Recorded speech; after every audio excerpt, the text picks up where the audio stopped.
bakubwiye ngo ubwo warezwe neza nta kindi ureberwaho gusa ni ukureba utuntu ukoze twose bagasanga uzi gutunganya uko ubanye n'abandi ugakiranuka waba wakosheje ntugire ingorane yo gusaba imbabazi ubwo ufite ubutabera yarangiza niyo mpamvu niyihesha ubwenge bw'imigenzereze kuko rutuntu uko dutunganya uko kiranuka nuko uhangana n'ikibuka kirwanya neza nubwo cyaba ari wowe kirimo icyo nacyo byo n'ubwabyo gusa ubwo umuntu aba afite ubwenge aba yararezwe neza nicyo gitumye avuze mu gitabo cy'imigani 22:6 haranditse ngo menyereze umwana inzira akwiriye kunyuramo azarinda asaza atarayivamo. Ababyeyi benshi cyane iyo bumva iyi ngingo n'abasore benshi iyo bumva iyi ngingo ubona bose ababereye amahundo y'ijoro. Ubu umuntu bakwiriye kumenyereza inzira akiri umwana akarinda asaza atarayivamo. Ese buriya ntabwo wari ukwiriye kumenya neza ubwo wakumenyereje kuryagagura kuzarinda usaza ukiryagagura, ubwo bakumenyereje kuryamira kuzarinda usaza ukiryamiriye, ubwo bakumenyereje ubunebwe kuzarinda usaza ukiri umunebwe, ubwo bakumenyereje umwanda kuzarinda usaza ukiri umwanda. Ntiwumva ko usabwa kuva gusohoka ukabanza wareba n'ibyo bakumenyereje uhereye mu bwana, ko bivuze ngo menyereza umwana inzira akwiriye kunyura. Abenshi iyo bumva uwo murongo bajya bibwira ngo ubwo nukumenyereza oya ni bya bindi wamumenyereje uzagwana n'intambara yo kubakosora. Niyo mpamvu ababyeyi benshi cyane niyo uri kubitegereza ujya ubona yongeye kurizwa n'imbuto yateye akanayibagarira yera akayanga kikaba ikibazo.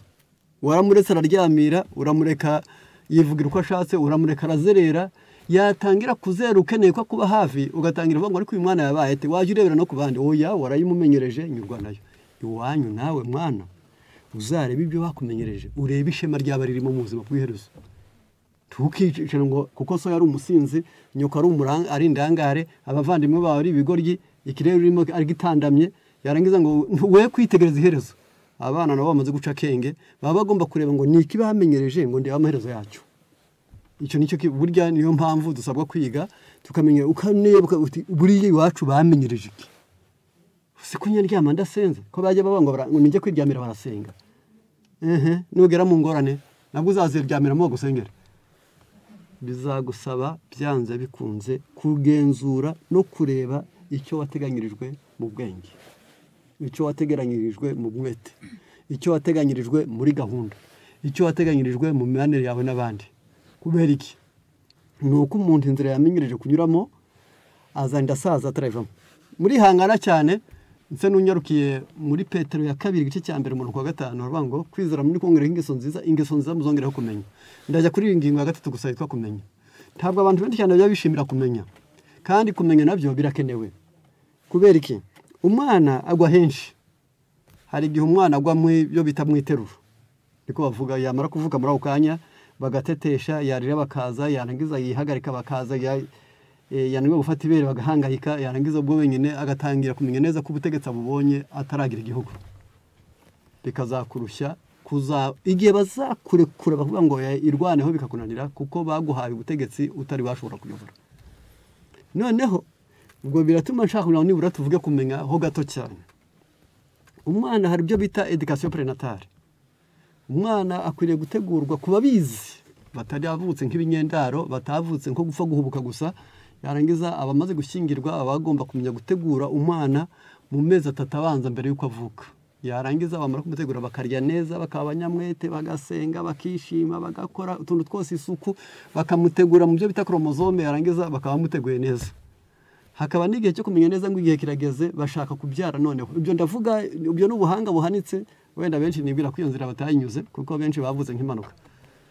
Noneho yarangiza mu minsi 3 ibanza amasaha 72 nayo arategurwa. Icyo gihe aho haba isuku, haba umwete, haba kurya kuri gahunda, hakaba gusubiza neza, hakaba kwifata neza.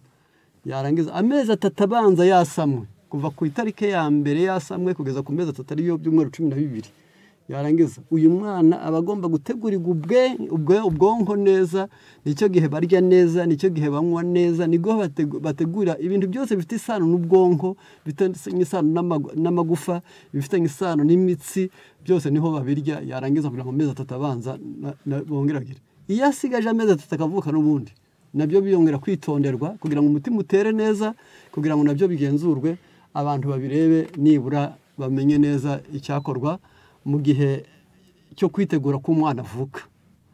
Mbere yuko bitegura gusamwa, agiye gusamwa, yasamwe ari hafi kuvuka, amezi 3 abanza nayo yavutse nayo arategurwa, nyina agahabwa uruhembo rutarugwa iminsi 2 rutarugwa iminsi 3, kandi iyo bajya guhemba barongera bagahemba ibituma amashereka aremera, yarangiza kugira ngo nibura tubashe kumenya neza ibyo dusabwa kugira ngo umwana ategurwe neza. Uyu mwana yaba yujuje imyaka 3 akongera noneho agakosorwa nk'aho ari umusore ubwo, kuko bagiye kubaka imico izatuma mu buzima bwe ari uko azagira. Noneho yarangiza yagera ku myaka 6 abatangiye kwifuza ibyo abandi bafite, kubyiba bitagoye, icyo akora atari umuriganya.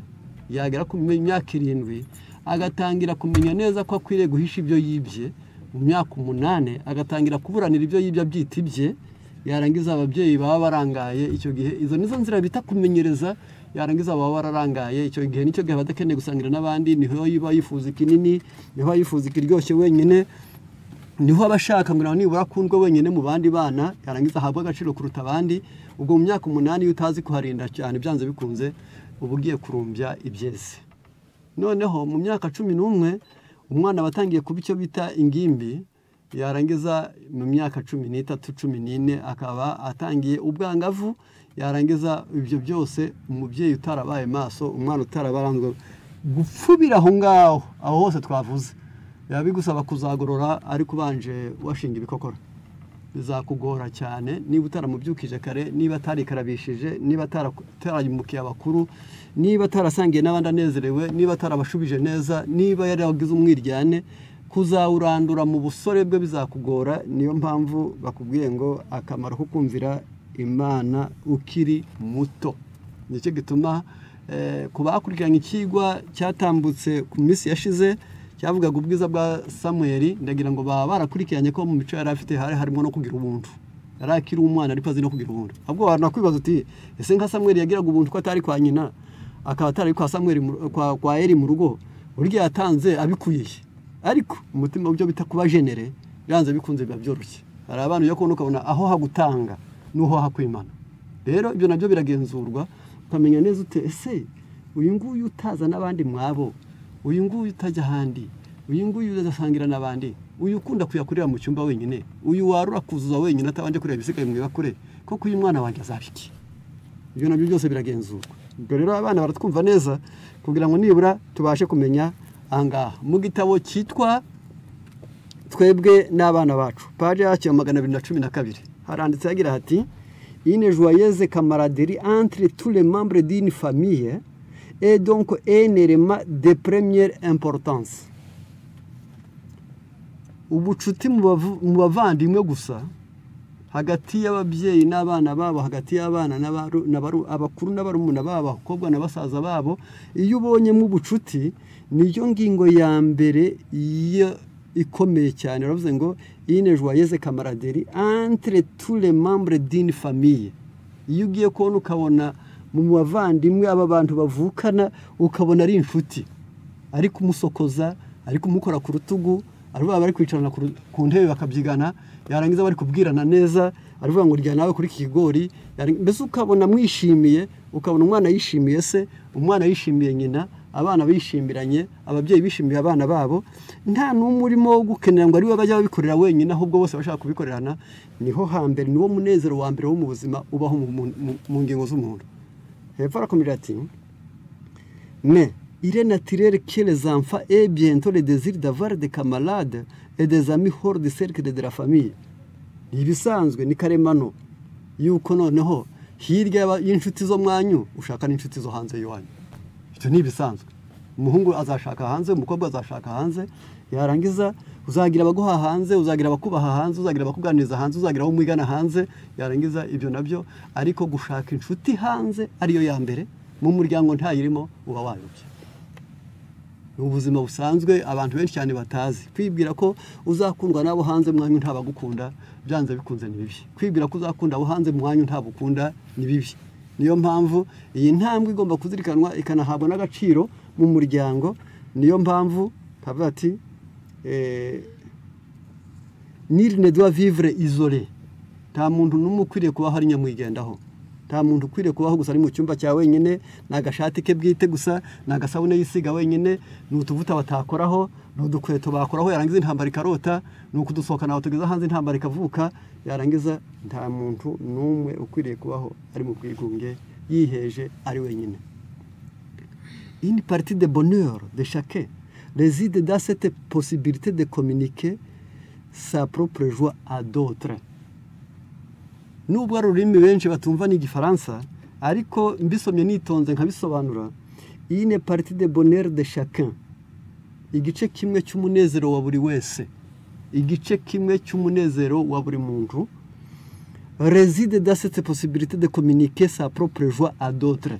Umunezero wa mbere n'ibyishimo byawe mu buzima uzashaka wowe ubwawe, niba ushaka kwishima mu buzima kiretse uruhare ufite wowe ubwawe bwo kugeza umunezero mu bandi. Iyo umuntu azi kuvuga ngo ni ikindi bukore ngo undi yishime, ni ikindi buvuge ngo undi yishime, ni ikindi nukwenda kwifata ngo undi yishime, byanze bikunze ubu utangiye kwinjira mu munezero wawe bwite.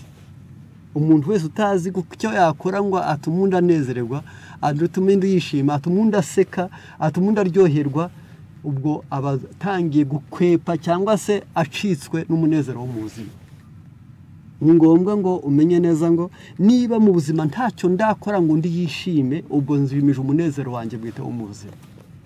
Ibyo rero bitozwa mu Bukristo, niyo mpamvu mu mubwiriza 2 umurongo waho wa 26 haranditse ngo unezeza Imana imuha ubwenge kumenya n'umunezero. Niyo mpamvu aho iwanyu ugomba gukora igituma nyoko yishima. Yarangiza kubera iki? Haravuze muri Bibiliya mu migani 22 umurongo n'uwa 23 na 24.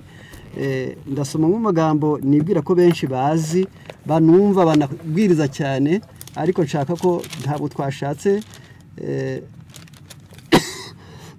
23 umurongo 22 umvira so akubyaye kandi ntugahinyure nyoko ageze mu zabukuru, guru kuri ntuguranure guru ubwenge no kwigishwa n'ubuhanga, se w'umukiranutsi azishima cyane kandi ubyara umwana ufite ubwenge azamwishimira, so na nyoko bishime kandi utere nyoko yakubyaye kuvuza impondo. Biteye ubwoba. Ntabwo bavuze ngo nyoko kubyaye, ahubwo ni nyoko wakubyaye.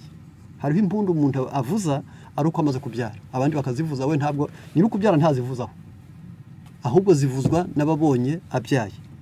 Ariko guteranya kwa kubyaye kuvuza impundu ubwo atazivugije ariko gise cyanyuma kuko yarababaye, akwiriye kureba imyifatire yawe myiza akavuza impundu. Utere nyoko wakubyaye kuvuza impundu.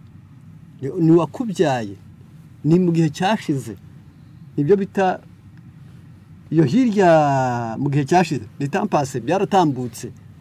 Igihe yarashinyikirije ariko kubyara igise cyanyuma yarutse yababaye yarize, ntabwo yavuzigije impundu, ntabandi bavugije impundu. Ategereje ko ubusore bwawe, ubugimbi bwawe, ubukumi bwawe aribwo azareba akavuga ati abyuka kare, ateka kare, yubaha abandi, yakira abantu neza, asubiza neza, ni umunyesuku, aranduhura, nta mpangayikishije, sinikanga imirindi ye, ntaryana na bene nyina. Utere nyoko wakubyaye kuvuza impundu. Ngiki kintu abantu bahamagarirwa gukora. Noneho ngo une partie du bonheur de chacun, igice cy'umunezero wa buri wese réside dans cette possibilité de communiquer sa propre joie à d'autres. Ni ukugeza mu bandi byishimo byawe. Tongera ubwabyo gusa yarangiza uwo ni wo munezero wawe. Les membres d'une famille qui sont heureux chez eux, abagize umuryango ariko bishimye wabo, banezerewe wabo, voudront partager leur bonheur avec d'autres. Bazajya bashaka kubona gusangira n'abandi uwo munezero. Buriya biragaragara neza ko ibyishimo ufite iwawe iyo bihaye n'abaturanyi barishima, ariko iyo wishimye ahandi utishimye iwawe babona uri indyarya. Niyo mpamvu navuze ngo sero fier d'introduire un ami dans le cercle familial. Umuntu usize iwabo bumvikana agasiga iwabo baseka, kuzana inshuti yakayizana iwabo azajya afite ishema. Ariko ntabwo azamunyuza mu rugi, ntazamunyuza mu idirishya, ntazamunyuza mu cyumba, bitewe n'iki agituruka nkariya zavuga ati mama ngo yatwirukurana n'inshuti yanjye. Mwana wanjye urakoze. Uziko najyaga nibaza impamvu aho butagira inshuti bikanyobera, bitewe nuko byanze bikunze iyo abantu basize umunezero wabo bakunda kuzana inshuti zabo yarangiza n'abiwabo bakazishimira. Noneho ku bw'ibyo bitaba ibyo ukicarana nawe muri saro wenyine cyangwa mukicara mu cyumba wenyine cyangwa ukamuherekeza wenyine cyangwa ukamubaza amakuru wenyine cyangwa mugasangira wenyine cyangwa ukayagutegura uko kumunezeza wenyine, bitewe n'uko usanzwe ufigira inshuti kure ariko utagira inshuti mwanya. Hepfo arakomeje ati cela est légitime même alors que la famille est obligée de pratiquer une stricte économie. Kugira inshuti zivuye hanze zikagera mu rugo birakenewe cyane nubwo umuryango wawe ushaka kuzigama. Burya hari igihe kibaho umuryango ukavuga ati dufite make kandi abana bagomba gutangira ishuri kandi bose bagomba minervare ni miliyoni ku bana batatu, yarangiza ariko ku bw'ibyo rero tugiye kuzaya turya mu cyumweru gatatu mu muceri ariko tuwurishije amashu na soya gusa, ibishyimbo tuzabirya rimwe mu cyumweru, yarangiza inkweto tugiye kwambara bodaboda kugira ngo ya miliyoni itazabura umwana akabura ishuri. Ubwo bazaba bagambiriye kuzigama. Yarangiza icyo gihe ngo ariko ntibizababuze kugira inshuti. N'ubundi muri twa tundi duke n'ubundi muri bya bindi bitaguye neza cyangwa se bitari byinshi nabwo bazashake ukuntu bagira inshuti. Tagira abantu ni bibi kwirema mu mico yo kwibwira ngo uzakenera abandi ko bazi wanyu ariko byabaye byiza. Ubwo bivuze ngo mu bukene tuzigera ushikira abandi, tuzigera ubana neza n'abandi. Noneho kubw'ibyo harakomeza si la maison est propre et ordonnée on peut sans honte et sans hésitation y recevoir un ami. Sigomba kugira ibiryo byinshi ahubwo inzu yanyu ikwiriye kuba mwana, iyo nzu yanyu igomba kuba ifite isukuye kandi ipanze neza ifite gahunda. Hepfo ati ushobora kuzana inshuti yawe nta soni nta no gushidikanya. Inzu intebe zipanze neza, uburiri bupanze neza, cyumba baragikoropye, batari kuya kuryama ngo nibegura ishuka cyangwa amaterangiza batangire kugura ibicurane bitewe n'umukungu gurimo, yarangiza birakwiriye kumenya neza ngo uyu muzanyi wacu ntacyo bitwaye. Ubundi buzima busanzwe ntabwo ari kuzajya mu ijuru gusa, ahubwo ubuzima bwa Kristo ni ukubaho ariko mu buzima bufite gahunda isobanutse. Ngibyo ibyo abantu basabwa kumenya ngo nibura tubashe kubaho. Dusubira muri za ngingo, kumvira ababyeyi birakenewe cyane, kumvira abarezi beza nabyo birakenewe, kumvira Imana birakenewe cyane. Kuri iyi ngingo ya gatatu turabisanga mu gitabo cyitwa Intekerezo n'imico n'ubumuntu paje 580. Harimo aya magambo nakunda ko buri wese yasoma, cyane cyane abasore bakwiriye kujya bakunda no gusoma bakumva ingingo z'ingenzi. Haranditse paje 580 ngo kwica amategeko y'Imana byakurikiwe n'amahano n'urupfu. Ya mategeko mujya mwumva abantu bakubwira ngo irya mbere ntukagira izindi mali, rya kabiri ntukiremere bishanyo barwe, ntukavugira ubusana bw'Uwiteka, wibuke kweza umunsi w'isabato, ariko rigaherekezwa no kwanga abanebwe. Itegeko rya kane ryarantangaje, buriya ntabwo ari inshuti y'abanebwe. Ngo mu minsi 6 ujye ukora, ntabwo bavuze ngo ujye uryama ujye utembera, ahubwo ni mu minsi 6 ujye ugira ute, ujye ukora, uzaruhuke ariko wagize ute, wakoze. Igituma abantu bateshimira isabato nuko batarushye. Noneho kubw'ibyo bitewe no kutumvira ubushobozi bw'umuntu bwarasigingiye maze kwikunda gusimbura urukundo. Aha ni akantu kabone cyane. Bitewe no kutumvira ubushobozi bw'umuntu bwarasigingiye, aho yagomba gufata njya ndeba nko mu gitabo cyitwa Krokeravi mu kibaya cyo mu Bushinwa muri ayo hagana muri ubwo burasirazuba bwa kure bwa Aziya, aho umuntu ngo ashobora gufata ibiro 100 agakubita ku rutugu, yamara gukubita ku rutugu akazamuka urwego rufasheho akazamuka metero 100. Yarangiza ubwo ari kugenda urwego rwo hejuru. Nawe watekereza undi ari kuzamukana ibiro 100 ku mugongo akazamuka metero 100 ku rwego rujya hejuru, nawe wananiwe gutegura isafuriya irimo amaritiro 5 y'amazi, nawe ukitwa umuntu. Ubuse ndikumva utabura akantu. Ni ikibazo. Umuntu yacumuye amategeko maze aragenda ubushobozi Imana yari yamuhaye buragira bute, burasigingira. Guhagarara imbere y'umuntu kamubwira uti wabimenye ngwi. Iyo umuntu arya avoka ntabwo ahangayika, yarya ironji ntabwo umunaniro ukunda kumuganza. Yarangiza abarya ingano bagira ubushobozi bwo gutekereza. Yarangiza wajya kurangiza ngo mubisubiremo njyewe nibagiwe. Ibitutsi ndwa mutuka ibitutsi 1000 byose yabifata akavuga neza aho mutukiyeho, ariko yagera ku byiza bikamucika. Ubushobozi icyaha umuntu yisha amategeko maze ubushobozi Imana yaramuhaye buragenda burasigingira. ari ugukora mu mbaraga zisanzwe, ari ukureba byaragiye, kumva biragenda, kwibuka biragenda, kuzirikana biragenda, kugira agaciro biragenda, bitewe n'uko umuntu yishe amategeko maze aragenda arasigengira. Hepfo ati maze kwikunda gusimbura urukundo, imiterere ye iracogora ku buryo ataragishobora guhangana n'imbaraga y'ikibi. Umuntu yaragiye yica amategeko maze imiterere caractère ibyo biragenda biracogora ku buryo ushaka mu muntu icyo ari cyo n'icyo ashoboye bikakuyobera. Ugasanga mu gitondo araseka, mu masaha yarajumitse, wagasanga ajumitse ugasanga reka yigize injara kwa saa 8, uyu ni wundi nabonye mu gitondo cyangwa ni wundi, bikakuyobera. Ubwo n'imiterere yaragiye irayoyoka, umuntu aragenda ayobera n'icyo ari cyo. Niba ari umugabo ntubizi, niba ari umugore ntubizi, niba ari umwana ntubizi, byose biraho gusa, byo nibyo gusa, ni ibisabantu ntabwo bane. Kwica amategeko kwatumye umuntu atagaciro. Hepfo arakomeje ati ku buryo ataragishobora no guhangana n'ikibi, ku buryo ataragishobora no guhangana n'ikibi. Nahoze mbona kubareba ku mbuga nyinshi cyane, umuntu bamufashe ari gusambanya umwana we, ariko ko yari yaragerageje kwifata ngo atamutera inda, yambara agira agakingirizo, abonye bamufashe arakamira. Umva iyo umuntu ageze, wumva iryo shyano ryonyine ubwaryo gusa, wumve uko bimeze. Umuntu yaragiye kugeza ubwo imbaraga z'ikibi zimurusha ubushobozi zikamuyobora aho zishaka, bitewe no kwica amategeko. Umushukanyi abona ko imigambi ye yo kuburizamo umugambi w'Imana yari ifite irema umuntu no kuzuza imibabaro mu isi, akayirimbura kugeza ku nsinzi. Bitewe n'uko umuntu yishe amategeko, Satani niwe ufite umwanya munini kuri twe.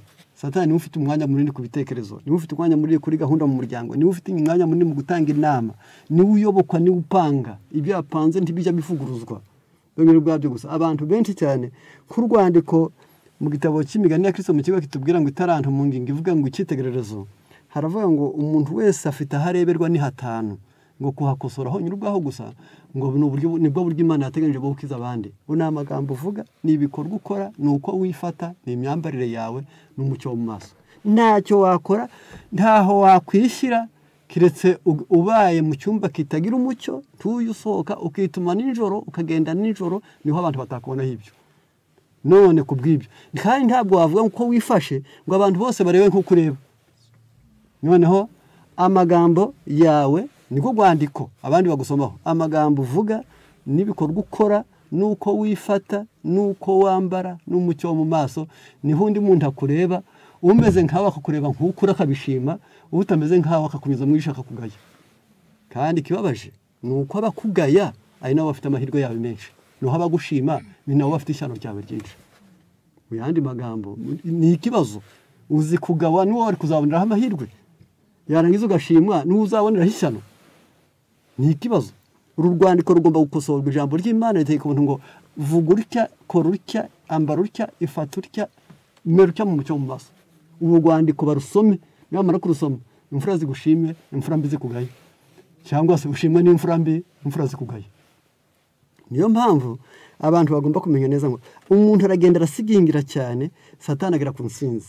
Abantu bahisemo umutware wari wababoheye mu igare rye nk'ingaru z'umuheto. Ubu abantu bagenda muri tagisi ya Satani gusa, iyi Imana ntibayemera. Cyabaye kibi gusa, ari gutukana arabyumva, yambara ubusa akabyumva, yavuga nabi akabyumva, ukabona byose aho niho hamunejeje. None Imana yashaka ngo abantu bumvira amategeko yayo. Niyo mpamvu muri Yesaya 26 umurongo waho n'uwa 7, wowe inzira y'umukiranutsi n'ugutungana, wowe ukiranuka ni wowe uyobora umukiranutsi mu rugendo rwe. Niko ko mu nzira y'amategeko yawe niho twagutegereza twifuza izina ryawe n'ubwibutso rwawe, kuko iyo amategeko yawe ari mu isi, abaturage bo ku isi biga gukiranuka. Niyo mpamvu ahangaha ati ntatinze cyane kuri iyi ngingo, reka njye ku ngingo kumvira inama nziza. Ndagira ngo twamaze kubireba, twasanze ko inama nziza za mbere ni uko umuntu wese ushaka ubucuti akwiriye kubuhera mwabo. Abagabo n'abagore niba berana inshuti, abana n'ababyeyi niba berana inshuti, yarangiza undi wahandaze kuvumba ibyo asanga mu muryango, bizaba ari amahirwe. Ku ngingo ya 5 ni ukurema imico myiza. Dusabwa nibura tugomba kumenya kurema imico myiza. Imico myiza se ni muntu ki, ni muntu umeze uti? Imico myiza mu gitabo cyitwa Ibihamya umuzingo wacyo wa mbere paje 600 mu kigo kitubwira ngo urubanza haratubwira ngo ni kwizera kuzima mu muryango, kubana neza n'abaturanyi, kwita ku bamerewe nabi, kwita ku bakene, ukagira impuhwe abamerewe nabi, ukagira umwete mu ivugabutumwa, ugatanga ibyawe ngo bikorere Imana yawe. Imico y'umuntu myiza nahishingiye ni ukubera abandi umugisha. Noneho kubwira kugira ngo ubere abandi umugisha nuko byagenda. Niyo mpamvu muri icyo gitabo cyitwa Intekerezo n'imico n'ubumuntu paje 599 harimo aya magambo n'ubundi atubwira uko umuntu yarema imico. Harimo aya magambo agira ati haranditse harwa ngo amagambo ahishura ibikurimo. Tugakina n'amagambo, uravuga wowe ukibira ngo ari ugukina, ariko wabuhishuye ni nkuko amagambo ameze nkuko nta muntu tiwafata isafuriya irimo ubusa ngo ushyiremo rushu uzamura ibiryo, ahubwo amagambo yasohora ufite aho yadashye. Tukibwire ko ayo magambo ubwo yavuze ngo bibwire ngo ariko ngo n'ubwana, abandi ngo ni inzoga. Yarangiza hoye umuntu umwe niwe njya numva kera muri bajyaga bita saa inzoga. Ubwo bivuze ngo inzoga ifite aho yagiye mu nda, ariko aho yavuze yadashye mu bwenge. Noneho kubwibyo icyo ananirwa yasinze n'ukwiyobora, ariko adaha ibimurimo. Tushobora kumaramaza kuba umunyamakenga mu byo uvuga, kuko amagambo uvuga agaragaza umwuka uyobora intekerezo n'umutima wawe. Hari n'igihe umuntu yifata akibwira ngo aravuga neza, ariko bikagira bite? Niyo mpamvu mujya mwumva hari umuntu umwe babwiye ngo ariko baravuze ngo ushira isoni ngo mbendutse nde wambwawe. Ubwo yarazi ngo ubwo ari guhakana ko atagize ate, ko adatukana, ariko kuko muri we hari harimo ubushizi bw'isoni yaranabivuze. Ntabwo ari benshi bashobora kwitangira. Ushatse wakwicecekera. Ndetse mu mategeko agenga imitekerereze bavuze ko iyo umuntu ari kukubwira inkuru yo kubeshya ngo ugomba kwirinda kumugisha impaka, ngo ahubwo ukamutega amatwi inkuru kumva, ngo ukamubarira iminota 30 ingana n'igice cy'isaha, ngo yarangiza ukamubwira ngo nsubiriramo, ngo ntashobora kongera kubwira nkuko yakubwiye, arongera akazana ikindi kinyuma gishya. Naho iyo abantu iyo ushaka ngo nibura umuntu akubera ishyano ubuhanga umugisha impaka, yaterwa ngo mama ngo burya ngo twagiye ngo wibeshya, ngo rwose ngo ari wowe ngo ndakwemera, oye mureka avuga arangize wongera umusubirisha murebe ko yongera kuvuga kwa kundi. Ijambo ritari igikorwa ry'irihimbano rimeze nko kugenda aho wanyuze bakubwira ngo ukandagira aho akaragiye. Ketse ijambo ry'ukuri ryo niryo ritayari rihushwa, kuko riba rifite aho ryanditse. None hepfati niba Kristo ari we uyoboye umutima wawe, amagambo yawe azagaragaza kwera, ubwiza n'umubavu w'imico yatunganyijwe n'ubushake bwe. Niba Kristo ari uzaba uyoboye ubuzima bwawe, ndasubiramo, niba Kristo ari uyoboye umutima wawe, amagambo yawe azagaragaza kwera, ubwiza n'umubavu w'imico yatunganyijwe n'ubushake bwe. Ariko kuva Satani yagwa yabaye umurezi wa bene data, bityo ugomba kuba maso utazagira umwuka nkuwe. Tukajye wumva ko byanze bikunze ari ngomba kuvuga ko wabonye kose, ibyo wabonye ku muntu, ibyo wabonye mu nzira, ibyo oyi, tukabe umurezi kuko wabukoreye Satani. Niyo mpamvu tuvuga ngo ntukibwire ko igihe wigishije ni birebire cyane, ntabwo ushaka kubitindamo cyane. Icyo nashaka no kurema imico. Tugomba kurema imico ituma umuntu asora ijambo ryiza uhereye mu bwana bw'umuntu. Noneho ku ngingo ya 6 kugira igenamigambi ryiza. Ubu buzima muri kureba turimo bubamo ibihe byinshi. Hari igihe cy'ubuto. Igihe cy'ubuto ni cyiza, ariko ni igihe cyo kugemeka. Umuntu aba ari gutegura icyo azaba cyo. Ababyeyi bakurera baba bari kukubagara ngo nibura icyo uzaba cyo kizere. Iyo uhuye n'ibibazo biba bikugukonera ngo ugire ubwenge bufatika. Ariko uba ugomba kumenya ngo umunsi umwe nzaba mu wanjye, umunsi umwe nzaba mu byanjye, umunsi umwe nziyobora, umunsi umwe nziha inama, umunsi umwe nzagira icyo nigezaho. Ibyo bitegurwa umuntu akiri umusore. Iyo bipfubye ukiri umusore biba bizapfuba umaze, noneho byari ingorane umaze kuba mukuru. Niyo mpamvu nta muntu ugomba kubaho gusa ngo yibwire ngo azaba hatagira igenamigambi. Uba ugomba kugira igenamigambi ukavuga uti kubera iki? Igenamigambi rya gisore rigirwa n'ibintu navuga ngo ni 3. kwitoza gukora ariko hakaba no kwitoza guteganya ubuzima. Mu gitabo n'ubundi cyitwa Twebwe n'Abana Bacu haranditse page 39 hati les jeunes gens sages se rendront compte ainsi que l'individu qui s'astreint à se mettre au travail avant que la matinée ait perdu sa fraîcheur, dépensera de la tête et les épaules les personnes qui n'ont pas la force de caractère de se coucher à une heure convenable ni à la volonté de se lever tôt. Umuntu wese w'umusore umunyabwenge azamenya neza ko imirimo ikorwa hakiri kare umuntu agifite ububere.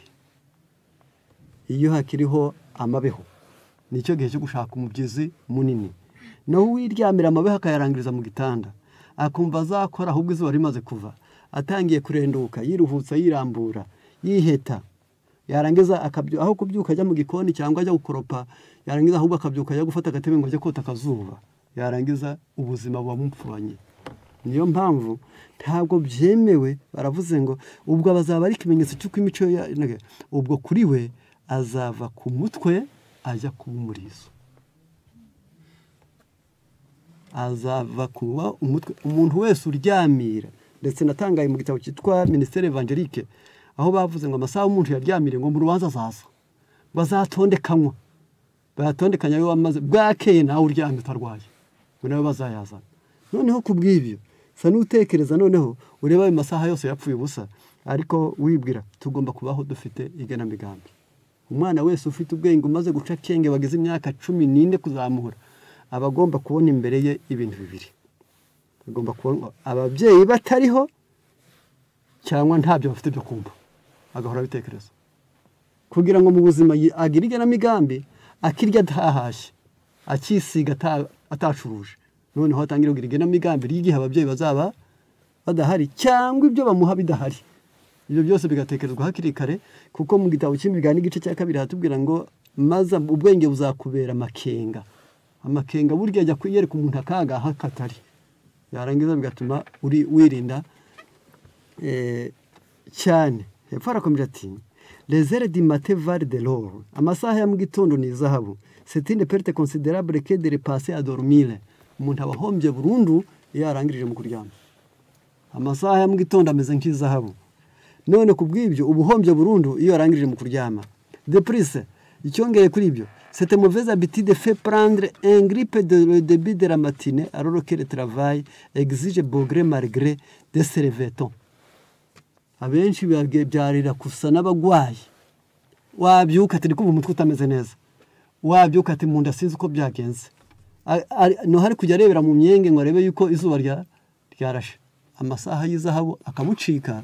Niyo mpamvu hari ikibazo gikomeye cyane. Baravuga ngo nyamara kandi bikwiriye kumenywa ngo aravuze ngo alors que le travail exige gré malgré de se lever tôt. Imirimo isaba ushaka cyangwa udashaka, bisaba ko imirimo ubyuka kare.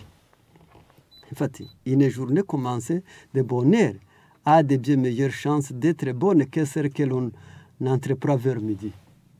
Umurimo wose aravuze ngo iyo gitondo cyose gitangiwe hakiri kare kigira umusaruro mwiza kuruta igihereye saa sita. Ngayo amahirwe twahamagariwe twese kumenya, ngibyo byo twasabwe twese gusobanukirwa no kumva, ndetse bitari mu burangare.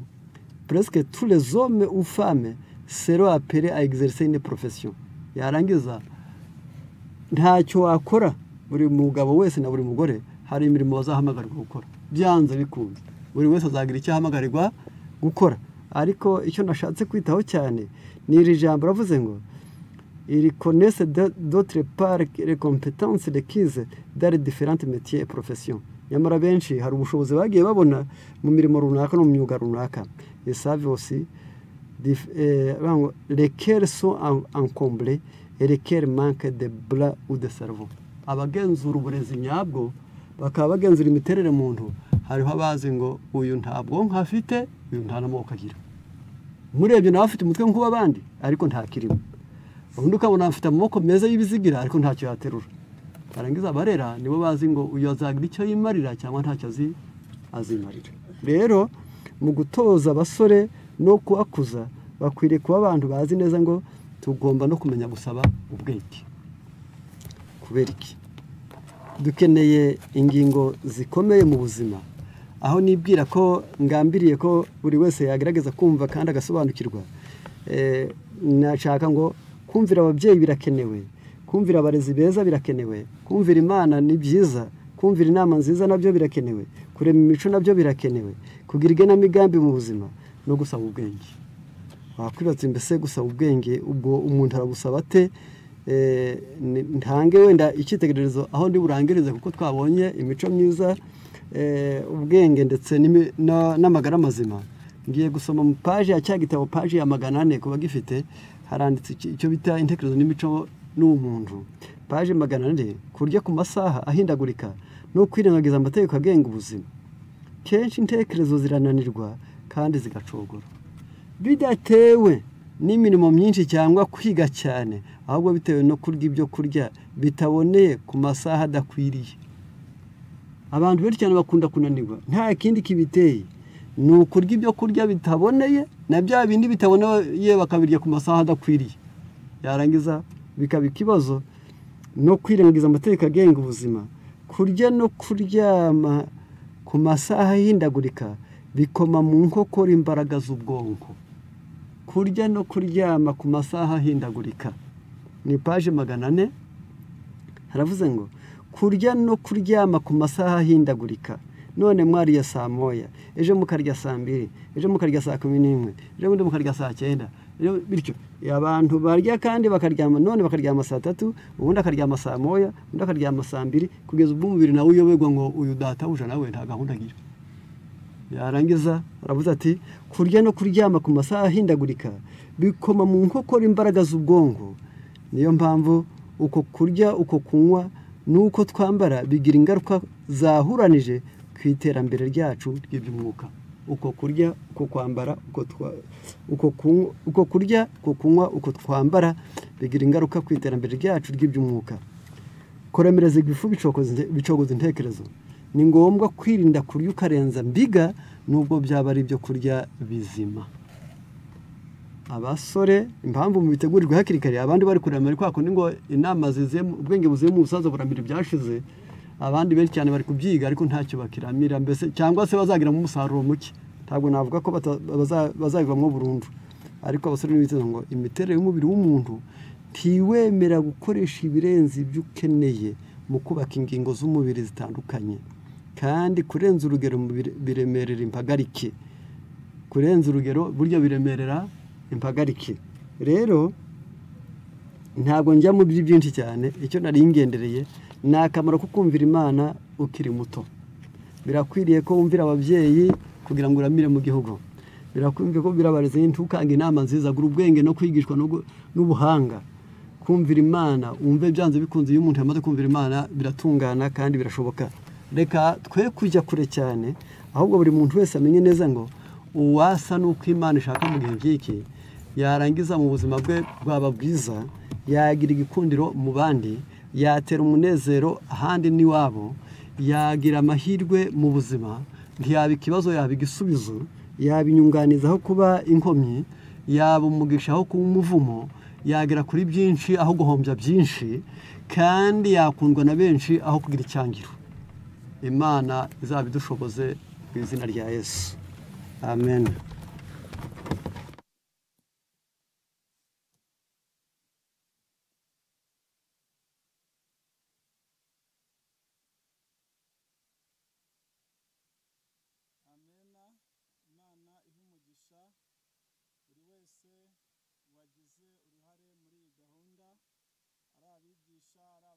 Amatwi kandi by'umwihariko kubasabiye iyi gahunda, Imana ikomeze ibakomeze kandi ntimugacogore.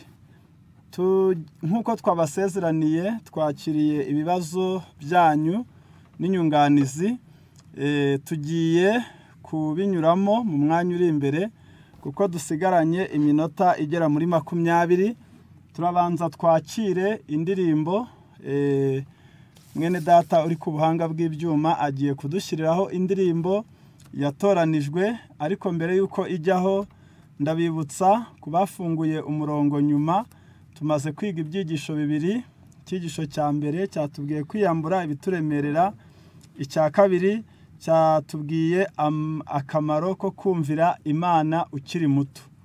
Noneho nimero ushobora koherezaho ubutumwa bugufi, ntabwo ari uguhamagara, ni akamenyetso ko guteranya 25 07 86 85 32 57. Noneho turaza kusubiza ibibazo mwabajije nyuma y'iyo ndirimbo. Yemwe basore bakundwa muraha, nimutegera amatwi imiburo, dore isi irabakeneye kandi n'ijuru rirabakeneye, ngo mwamamaze ubutumwa buheruka.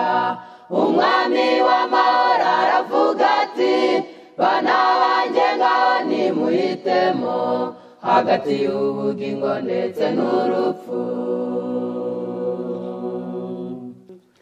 Yemwe basore bakundwa muraha, nimutegera amatwi imiburo, dore isi irabakeneye kandi n'ijuru rirabakeneye, ngo mwamamaze ubutumwa buheruka. Umwami w'amahoro aravuga ati, bana banjye ngaho nimuhitemo hagati y'ubugingo ndetse n'urupfu. Yemwe basore muteraniye aha, mumenye ko abatangiye umurimo bari kwerekeza mu zabukuru, mbese mwiteguye kubaruhura. Yemwe basore muteraniye aha, mumenye ko abatangiye umurimo bari kwerekeza mu zabukuru, mbese mwiteguye kubaruhura. Hari abasore batubanjirije bo twafatiraho urugero, Yozefu mu rugo kwa Potifari, Daniyeli nawe ari Babuloni, bakoze ibyiza maze barashimwa, banga guhemukira Imana yabo, nta kindi bakoresheje n'ugusenga, biyambazaga Imana mu kubaho kwabo. Hari abasore batubanjirije bo twafatiraho urugero, Yozefu mu rugo kwa Potifari, Daniyeli nawe ari Babuloni, bakoze ibyiza maze barashimwa, banga guhemukira Imana yabo, nta kindi bakoresheje n'ugusenga, biyambazaga Imana mu kubaho kwabo. Yemwe basore muteraniye aha, mumenye ko abatangiye umurimo bari kwerekeza mu zabukuru, mbese mwiteguye kubaruhura. Yemwe basore muteraniye aha, mumenye ko abatangiye umurimo bari kwerekeza mu zabukuru, mbese mwiteguye kubaruhura. Natwe abo muri iki gihe turatabaza Uwiteka kuko ari ushobora byose, Mana nk'uko wabanye n'Abisirayeli ukabambutsa inyanja itukura, abariko natwe udutsindira ibishuko, maze tuzatabaruka n'intsinzi.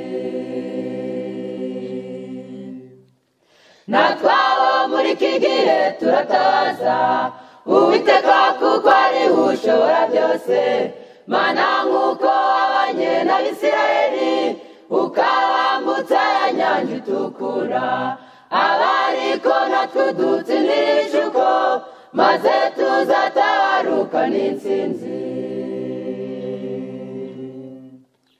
Nubwo turi dufite Yesu yaravuze ati unabaza wese nzamwumvira maze nanjye mutabare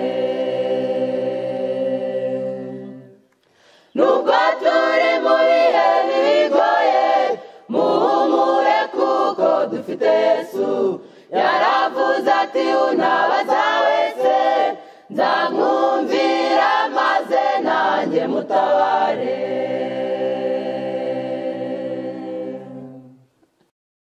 yemwe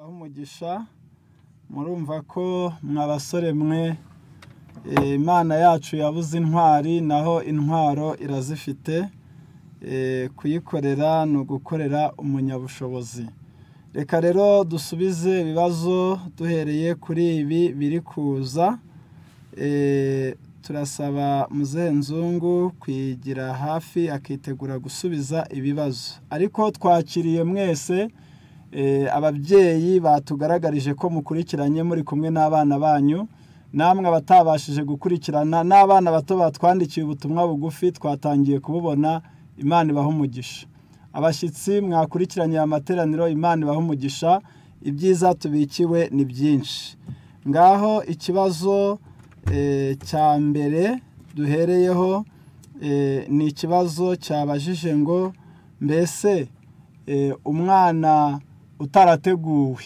yakosorwa bigakunda umwana utarateguwe kuriya twabyize yakosorwa bigakunda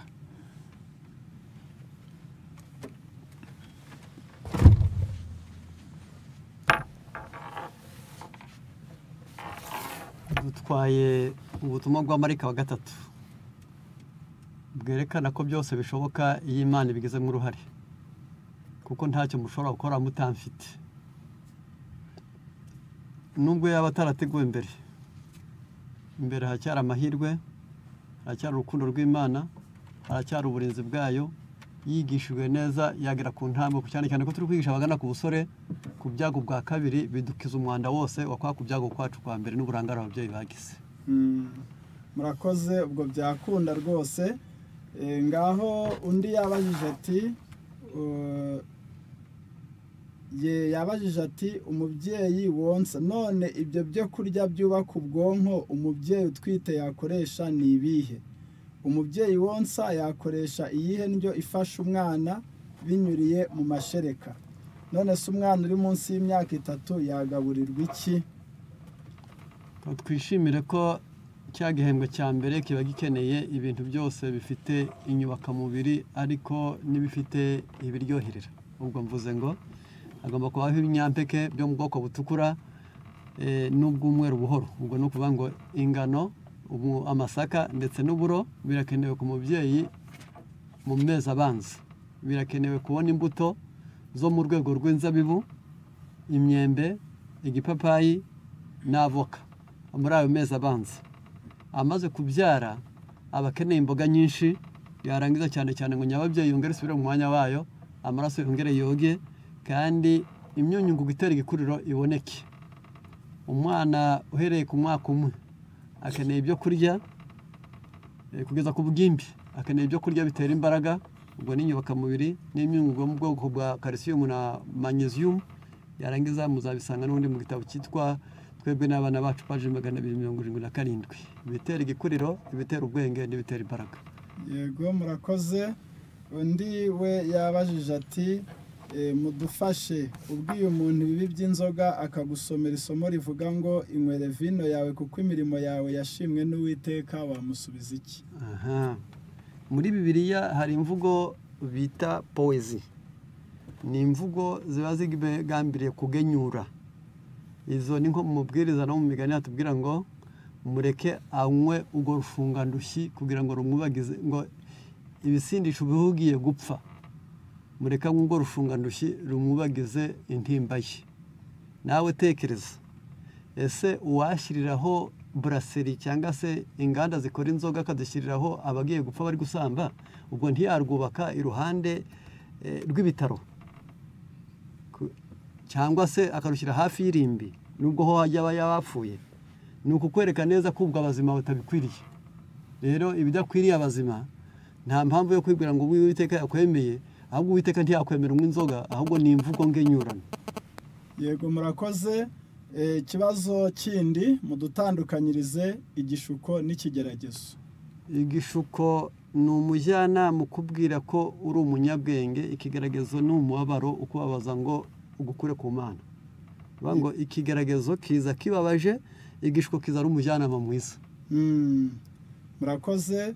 Noneho uyu yongeye kubaza ati ese ko tubonye ko icyaha kitwizingiraho vuba ari igishuko kiturembuza tukacyitaba, ko hari ubwo icyaha cyawe uzi kikwizingiraho vuba ujya kwisanga wagikoze? Urugero amashyengo, umuntu ugira amashyengo ajya yisanga yabikoze atarabyiteze, yajya kwibuka akisanga yabiguyemo kandi atabishakaga, ubwo abagihamagaye ese umuntu nk'uwo yakora iki? Urakoze cyane. Dukwiriye kumenya ibyaha turwana nabyo biduteye, tukamenya n'ibyaha turwana nabyo bidutuyemo. Ubwo uyu nguyu kimutuyemo ntabwo kimutera, ahubwo igihe gishakiye kirahaguruka kigakorwa kuko kimutuyemo. Ubundi n'ubukristo igituma twabonye ngo tube maso ni ukurwana intambara Satani akajya hanze ariko akajya atera atatuye.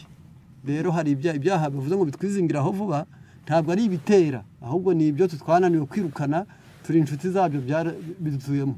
Yego rwose. Ndumva ibibazo.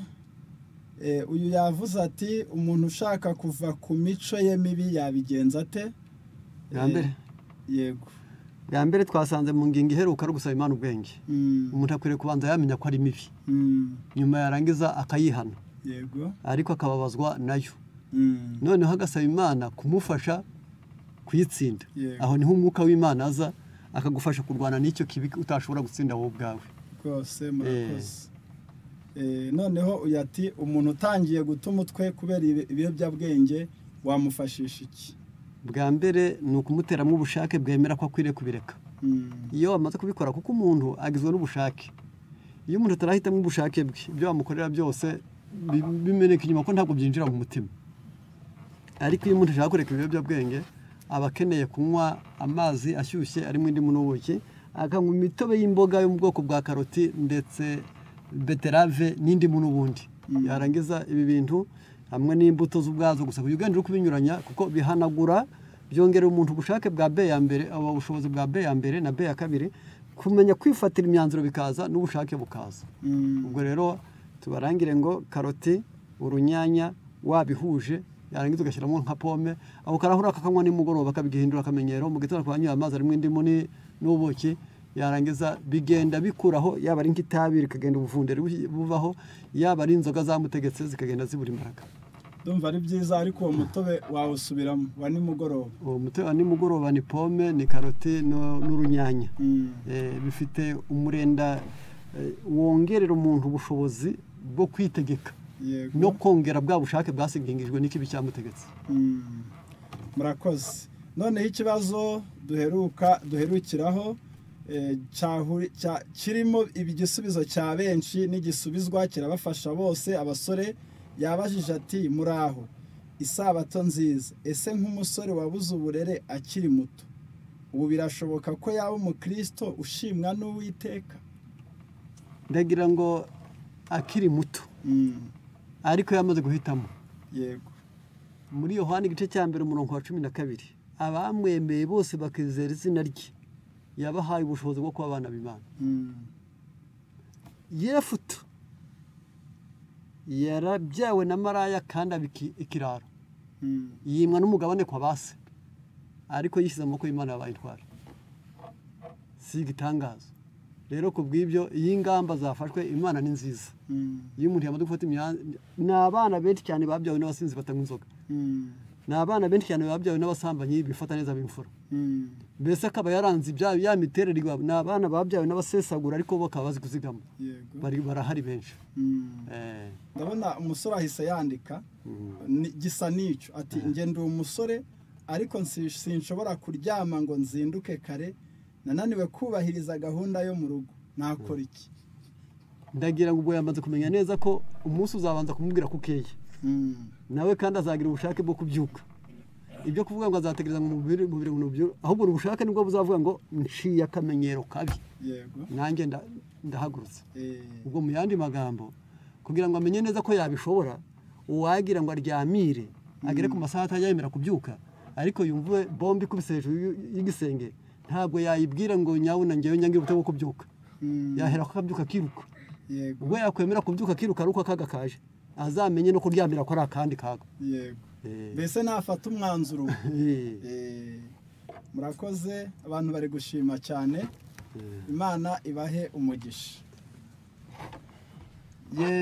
reka rero dukomeze gushima imana ku bw'ibi bihe yatanze tubibutse ko biraryoshye ariko ntibyahora mu itama ariko ntibirashira kuko ejo mu materaniro y'ejo cyigisho cya kabiri ni uburezi ni urubyiruko twese tuzagisangira ubu nibwo butumwa buheruka igororamico ni naryo bita ivugurura ubwo uwanze ivugurura aba yanze imico myiza nanone ku wa gatatu w'isabato guhera saa 11 za mu gitondo kuri Radio Rise ho ntabwo tuba turi kuri YouTube icyo cyigisho cy'urubyiruko kiratambuka rero mujye mukunda gukurikirana izi nyigisho zizabafasha hari abatugaragarije ko bakurikiranye banasaba amasengesho hari umubyeyi message zivanze ari nyinshi ariko muri message twanyujijemo amaso hari uwatubwiye ati mu nsengere nzi ko amasengesho y'abana b'Imana yumvikana mfite abana bafite imico mibi mfite umwana ufite imico mibi mu musengere nzi ko amasengesho yanyu izayasubiza nawe mubyeyi turaza kuzirikana abo bana bose ariko nawe ujye ukomeza gusenga narasomye ngo Imana yumva amasengesho y'umubyeyi ukiranuka ujye usenga wizeye ko uzasubizwa undi muryango watwandikiye ni umuryango wanditse uti mwakoze cyane twakurikiranye ibyigisho byombi twafashijwe natwe ingimbi n'abana tubasabye inkunga y'amasengesho kugira ngo tuzabere isi ababyeyi n'itorero umugisha Lineti Sandrine na Travis Kampala Uganda turabaramukije mu izina rya Yesu aho muri mu muryango hanyuma twebwe turi busoze vuba ariko mwe abenshi muraryama hirya y'amasaha 2 icyo kibi gitaramo mu nzi wanyu izo ngamba mwafashe mutanga ubuhamya icyo byabamariye mu bisangire kandi Yesu araba umushyitsi wanyu nimutaramira kuri izi nyigisho ngaho rero amahoro y'Imana akomeze kubana namwe mwese kandi abakibaza muri hangana ibibazo byanyu turi kubibona turaza no kubishakira agahe ko kubisubiza kandi nk'uyu wavuze ati kwikinisha watandukana nabyo gute n'ingaruka zabyo nubwo iki kibazo gikunze gusubizwa kizanasubizwa ariko tukubwire ko ni bwa bushake ni kwa kwimenyereza gukoresha bifasha ubwonko ibinyampeke kunywa amazi ni ukwirinda kuryama wenyine ndetse kugira ngo wivure ingaruka zabyo gukunda gukoresha amapera gukunda gukoresha umutobe w'igisura bizagufasha ndetse n'ingano zimeze ibyo byose ni ibintu bishobora gufasha ubwonko bwawe rero babyeyi namwe bana aho muri mu miryango mugire isabato nziza kandi mukomeze kurarika n'abandi nubwo abenshi bari mu ngo batabasha kubona uko baterana n'abandi ku mugaragaro cyangwa se bahuye imbona nkubone tuzahurire ku murongo ejo saa 2:30 ku isaha ya hano i Kigali hanyuma tuzongere tugeze saa 6:30 tuzongere saa 9:30 tugeze saa 12 ku masaha yo mu Rwanda ni amahoro y'Imana abane namwe kandi murarike n'abandi mugire umugoroba mwiza kubo bwije kubo hakiri kumanywa namwe mugire ibihe byiza tugiye gusoza n'indirimbo y'131 nirangira turasenga maze dutandukane ndusheho gusa nawe Yesu umukiza wanjye nyuzuza ubugwaneza mu rukundo ruhebuje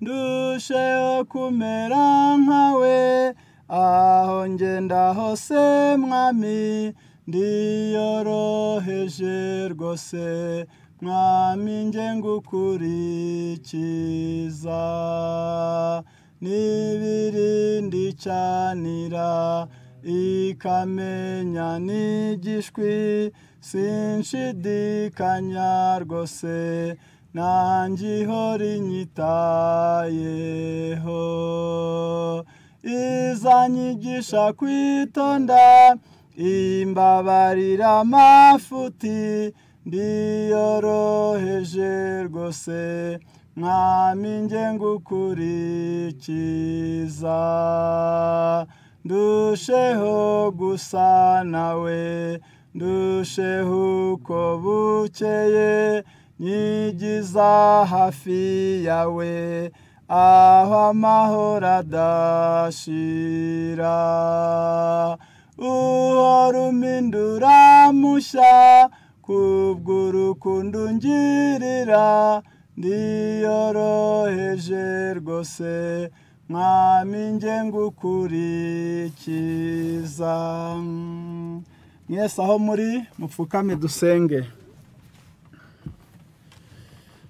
turagushimye data wa twese uri mu ijuru uduhaye amahirwe yo gutangira isabato abenshi bari kumwe n'imiryango yabo abandi batandukaniye hirya no hino ijambo rye ryabasanze mu myifatire inyuranye tugushimiye ko rikoze ku mitima y'ababyeyi n'abana izina ryawe rihimbazwe rikore byinshi birenze ibyo tubasha kumenya rihindura imitima n'imibereho ku batsinzwe bakanabihamya n'abatsinzwe batabashije kwandika n'abatarabona uwo babibwira kuko bari bonyine bose ubahe kubikubwira kandi urinde satani kubihererana ngo abasubize mu ngeso mbi abananiwe gucika ku kamenyero kabi ubaneshereze abana bateye ishavu ababyeyi ubahe gukabakabwa no kwihana kandi abafite uburwayi ubahe inama nziza n'imbaraga yawe yo kubakiza muri iyi sabato babona agakiza k'umutima ubwenge n'umubiri bashima izina ryawe komeza ubane n'imiryango y'abaruhuka isabato kimwe n'abatarayimenya bose ubagenderere muri aya masaha tubisabye mu izina rya Yesu amen.